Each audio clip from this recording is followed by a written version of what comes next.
নতুন আরেকটা ভিডিও নিয়ে শুরু করলাম। তোমরা যে যেখান থেকে আমার ভিডিওটা দেখছো সবার আগে লাইক দিয়ে ভিডিওটা দেখা শুরু করো। চ্যানেলটা সাবস্ক্রাইব করে নিও। ভালো লাগলে কমেন্টের মাধ্যমে তোমাদের মতামত জানাতে পারো। আজকে তোমাদের সাথে একটা রেসিপি শেয়ার করব। দেখতে থাকো পুরো ভিডিওটা, কিভাবে রান্নাটা করি। আশা করি তোমাদের ভিডিওটা ভালো লাগবে।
নতুন আরেকটা ভিডিও নিয়ে শুরু করলাম। আসসালামু আলাইকুম everyone, welcome to back to my channel.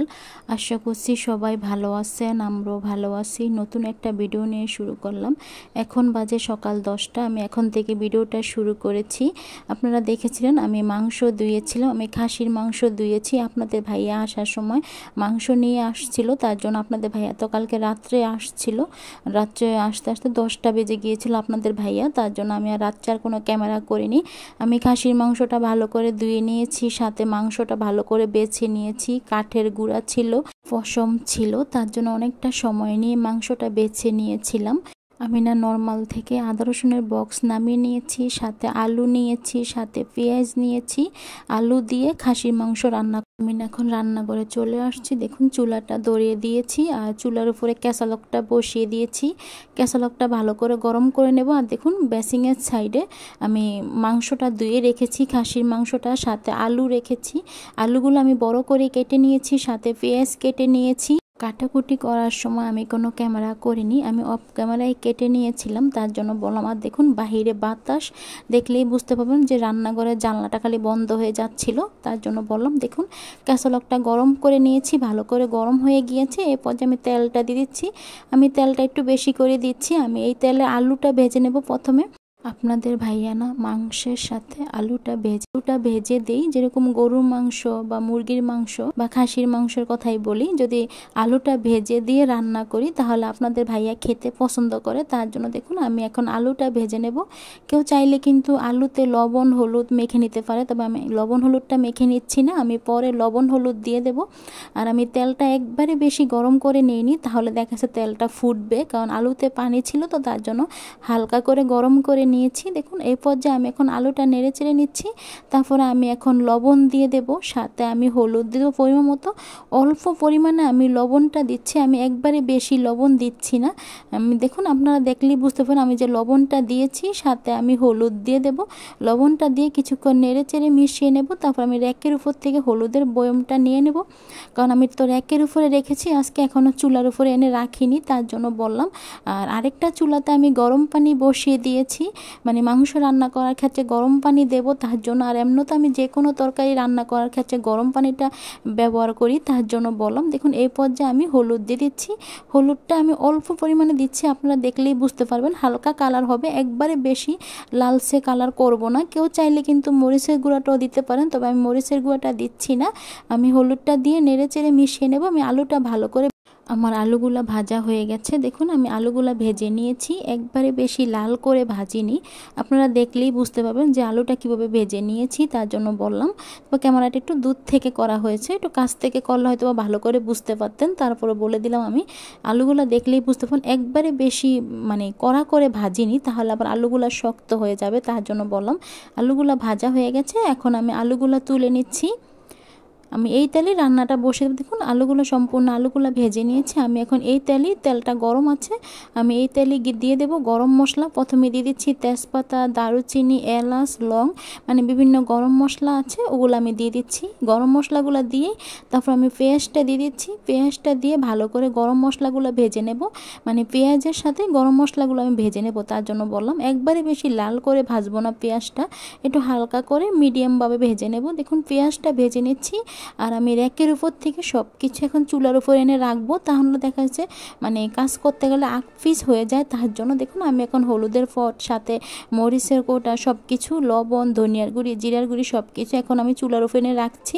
আর দেখুন পেঁয়াজটা ভাজা হয়ে গেছে, আমি কিন্তু একবারে বেশি লাল করে ভাজিনি, আপনারা দেখলেই বুঝতে পারবেন যে আমি পেঁয়াজটা একবারে লাল করে ভাজিনি। এই পর্যায়ে দিয়ে দিচ্ছি আদা রসুন বাটা, আমি একসাথে মিক্স করে রেখেছি তো আদা রসুন বাটাটা, তার জন্য আমি আদা রসুন বাটা দিয়ে দিচ্ছি টেবিল চামচে 1 চামচ হবে, মানে আদা রসুন একসাথে মিক্স করা তো তার জন্য বললাম। আমার আদা রসুনটা একটু পাতলা করে ব্লেন্ডার করা হয়ে গেছে তার জন্য বললাম।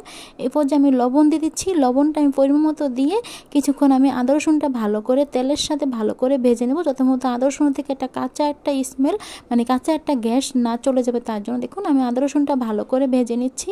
আমি অল্প কিছুটা পানি দিচ্ছি যাতে আদা রসুনটা না পুড়ে যায়। আমি ভালো করে আদা রসুনটা ভেজে নেব যতক্ষণ পর্যন্ত আদা রসুন থেকে একটা তেল ছেড়ে না দেবে এবং আদা রসুনের যে একটা কাঁচা একটা গ্যাস থাকে এই গ্যাসটা আদা রসুনটা ভালো করে ভেজে নিয়েছি। দেখুন আদা রসুন থেকে তেল ছেড়ে দিয়েছে। এরপর যে আমি গুঁড়া মশলাগুলো দিয়ে দেবো। প্রথমে দিয়ে দিচ্ছি আমি ধনিয়ার গুঁড়ি, জিরার গুঁড়ি, জিরার গুঁড়ি 1 চামচ পরিমাণ দিয়ে দিচ্ছি। তারপর দিয়ে দেবো হলুদের গুঁড়ো আমি 1 চামচ পরিমাণ দিয়ে দেবো। আমি কিন্তু লবণটা দিচ্ছি না, যেহেতু আমি প্রথমে লবণটা দিয়েছি তার জন্য এখন আমি লবণটা দেবো না। দেখুন হলুদের গুঁড়া দিয়ে দিচ্ছি। এরপর যে আমি দিয়ে দেবো মরিচের গুঁড়াটা, আমি মরিচের গুঁড়াটা একটু বেশি দিচ্ছি, তবে তরকারিটা ঝাল হবে না, মানে একটু কালার হবে তার জন্য বলো। আমি আবারও বলে দিচ্ছি আমাদের মরিচের গুঁড়াটা দেখতে লাল, তবে তেমন একটা ঝাল হয় না, এমনি তরকারিটা কালার হবে, তার জন্য আমি মরিচটা একটু বেশি দিচ্ছি। এরপর যে আরও কিছুটা পানি দিয়ে দিলাম, আমি কিন্তু গরম পানি দিচ্ছি। আমি আবারও বলে দিচ্ছি আমি যে কোনো রান্না করার ক্ষেত্রে আমি কিন্তু গরম পানিটা দেওয়ার চেষ্টা করি। গরম পানিটা দিলে দেখা যাচ্ছে তরকারি কালারটা ভালো আসে, তার জন্য দেখুন আমি এরপর যে এখন ভালো করে মশলাগুলো ভালো করে কষিয়ে নেব, গুঁড়া মশলাগুলো। দেখুন বাইরে কতটা বাতাস, মানে বাতাসের কারণে যে চুলার যে ধোঁয়াটা আছে এই ধোঁয়াটা আমার দিকে চলে আসছিল। দেখলে আমার মশলাটা ভালো করে কষানো হয়ে গেছে। দেখুন মশলার থেকে তেল ছেড়ে দিয়েছে আর মশলাটার কালারটা দেখুন। আমি ভালো করে মশলাটা কষিয়ে নিয়েছি। এরপর যে আমি ধুয়ে রাখা খাসির মাংসগুলো দিয়ে দেব। আমি তো খাসির মাংসটা ধুয়ে নিয়েছি, সাথে বেছেও নিয়েছিলাম, আমি পরিষ্কার করে নিয়েছি ভালো করে। দেখুন পানি ঝরিয়ে নিয়েছি খাসির মাংসটা। এখন আমি খাসির মাংসটা দিয়ে দেবো। আমি একটু দেখাচ্ছি আপনাদেরকে, আমি যে পরিষ্কার করে নিয়েছি আপনারা দেখলেই বুঝতে পারবেন, মানে কোনো কাঠের গুঁড়া বা কোনো পশম ছিল না, আমি ভালো করে পরিষ্কার করে নিয়েছি।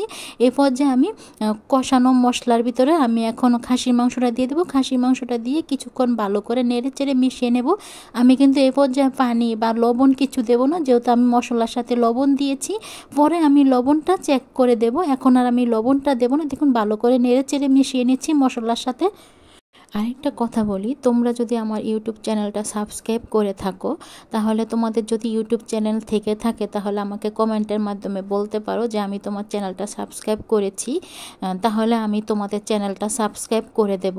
আর প্লিজ তোমরা, আমি যখন তোমাদের চ্যানেলটা সাবস্ক্রাইব করে দিই তোমরা তখন আমার চ্যানেল থেকে সরে যাও, এটা করো না আপুরা এবং ভাইয়ারা। আমি কিন্তু তোমাদের চ্যানেলটা সাবস্ক্রাইব করি, এবং তোমরা যদি আমাকে কমেন্টের মাধ্যমে বলে দাও যে তুমি আমার চ্যানেলটা সাবস্ক্রাইব করে তোমরা, তাহলে আমার একটু বুঝতে সুবিধা হবে যে আমার চ্যানেলটা সাবস্ক্রাইব করেছো, তাহলে আমি তোমার চ্যানেলটা সাবস্ক্রাইব করে দেব।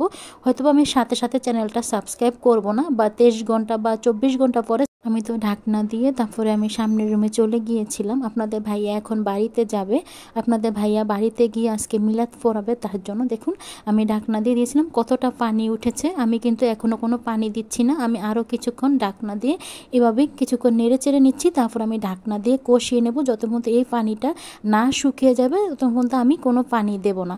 আমি আবারও বলে দিচ্ছি তোমাদেরকে, তোমরা যদি আমার চ্যানেলটা সাবস্ক্রাইব করে থাকো প্লিজ আমাকে কমেন্টের মাধ্যমে বলবে যে আপু, মানে যেটাই বলো তোমরা আমাকে আপু বলো বা যাই বলো, যে তোমার চ্যানেলটা সাবস্ক্রাইব করেছি, তাহলে আমি তোমার চ্যানেলটা সাবস্ক্রাইব করতে পারবো।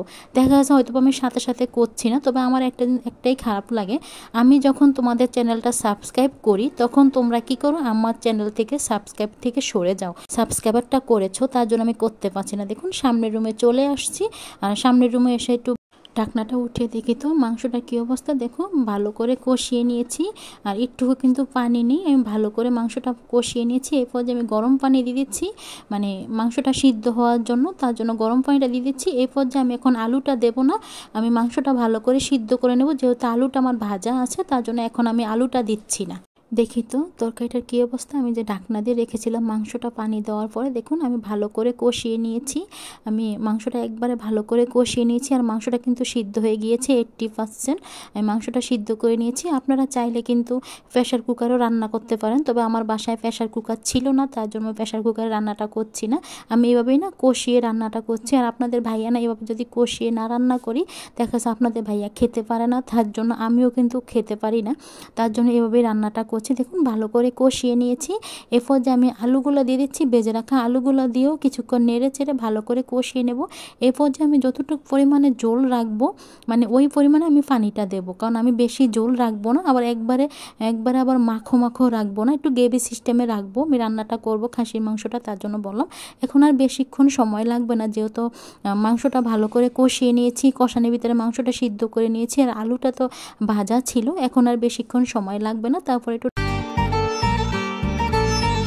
দেখুন জলটা ফুটে গিয়েছে। এখন আমি ঢাকনাটা সরিয়ে দেব। আমি এরকম জল রাখবো না, আরও কিছুটা জলটা কমিয়ে নেব। আর আমি রান্না করার ফাঁকে না কাজ করে নিচ্ছিলাম, আমি প্লেট বাসনগুলো ধুয়ে নিচ্ছিলাম, রান্না করার ফাঁকেই করে নিচ্ছিলাম। আর আলু দিয়ে খাসির মাংস রান্না করা হয়ে গেছে। দেখুন খাসির মাংসগুলো সিদ্ধ হয়ে গিয়েছে, আর আলুটাও কিন্তু সিদ্ধ হয়ে গিয়েছে, আপনারা দেখলেই বুঝতে পারেন। আর জলটাও কিন্তু কমে গিয়েছে। এরপর যে আমি গরম মশলাটা দিয়ে কিছুক্ষণ নেড়ে চেড়ে মিশিয়ে তারপর আমি চুলাটা অফ করে দেবো। আমি আর কি বেশিক্ষণ না চুলার উপরে রাখবো না। আর দেখুন রান্নাটা হয়ে গেছে। কালারটা দেখলেই বুঝতে হয়তো কালারটা বোঝা যাচ্ছে না, যে পরিমাণে বাতাসে মানে ধোঁয়াটা কিন্তু আমার দিকেই আসছিল, মানে ক্যামেরার দিকে। দেখুন তরকারি কালারটা দেখুন একবার, কালারটা দেখলেই বুঝতে হবে। দেখুন রান্নাটা হয়ে গেছে, চুলাটা।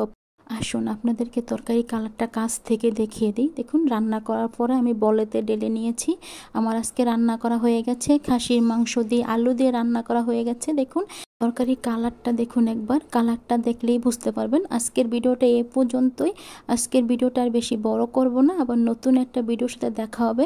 ভালো থাকবেন সবাই, সুস্থ থাকবেন সবাই, আমার চ্যানেলটা সাবস্ক্রাইব করবেন এবং আল্লাহ হাফেজ।